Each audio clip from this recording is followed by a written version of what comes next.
Hello and welcome.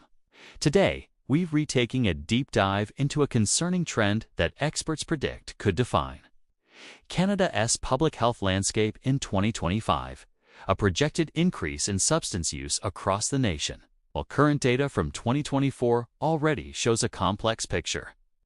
Various socioeconomic and health factors are aligning to suggest an even more challenging year ahead.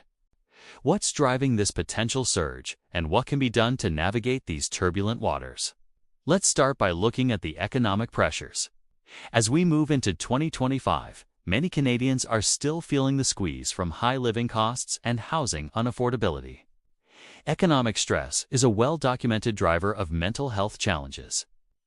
And for some, it can lead to using substances as a way to cope. When people feel a loss of hope or security, the temptation to seek an escape can become overwhelming. This isn't a sign of weakness. It's a human response to immense pressure. Communities with higher unemployment rates and greater economic disparity are often the ones that see the most significant impact.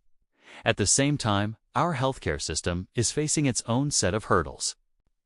Access to mental health services, while improving, still falls short for many.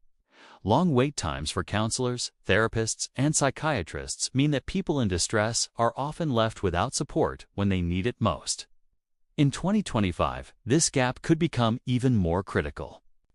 Without timely and affordable mental health care, individuals may turn to self-medication with substances to manage conditions like anxiety, depression, or PTSD. It's a temporary fix for a long-term problem.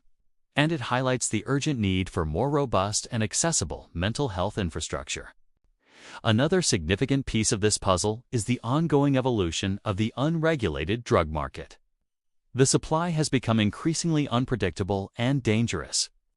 The proliferation of highly potent synthetic opioids and other novel substances continues to pose a grave risk. People who use drugs, whether regularly or experimentally, face an unprecedented danger of overdose due to the unknown composition and strength of what they are consuming. This volatility is a major factor that public health officials are watching closely as we head into 2025, as it dramatically increases the potential for harm. So, how are different communities being affected? The reality is, this isn't a one-size-fits-all issue. Urban centers may grapple with visible street-level use and challenges in providing services to large, diverse populations. In contrast, rural and remote communities, particularly in northern regions, face unique obstacles. These areas often have fewer resources, greater distances to travel for care, and specific cultural factors that need to be considered. Indigenous communities, which continue to navigate the deep-seated impacts of intergenerational trauma, are disproportionately affected. It is crucial that our response strategies are tailored to the specific needs and contexts of each community. Youth and young adults represent another key demographic of concern. The transition into adulthood is already a period of exploration and vulnerability. Add to that the pressures of social media, academic stress, and an uncertain future, and you have a recipe for increased risk. Early intervention and education are paramount. We need to foster open, honest conversations about substance use in schools and at home, free from stigma and judgment. Empowering young people with knowledge and healthy coping mechanisms is one of the most effective long-term strategies we have. But this isn't just a story about problems. It's also about solutions. Across the country, communities are responding with innovation, compassion, and resilience. Harm reduction is at the forefront of this response. Services like supervised consumption sites, naloxone distribution programs, and drug checking services are not about enabling drug use. They are pragmatic, evidence-based strategies that save lives.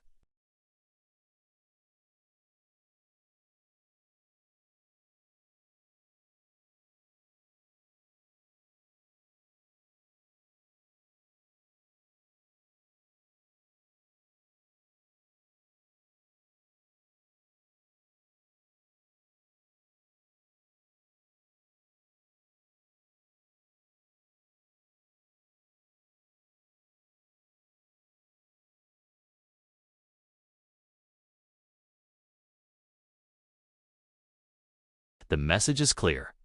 There is hope, and help is available.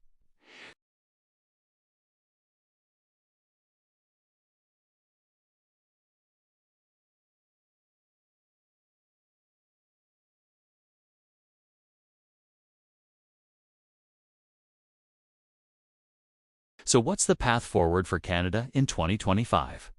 It requires a multi-pronged approach. First, we must double down on our investment in mental health care, making it as accessible as physical health care.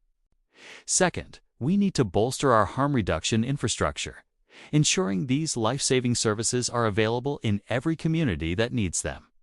Third, we must address the root causes, the economic and social inequities that leave people vulnerable. This means advocating for affordable housing, fair wages, and stronger social safety nets. It's a complex challenge, and there are no easy answers. But it's a challenge we must face together as governments, as communities, and as individuals. By leading with compassion, following the evidence, and listening to the voices of those with lived experience, we can build a healthier and more supportive Canada for everyone.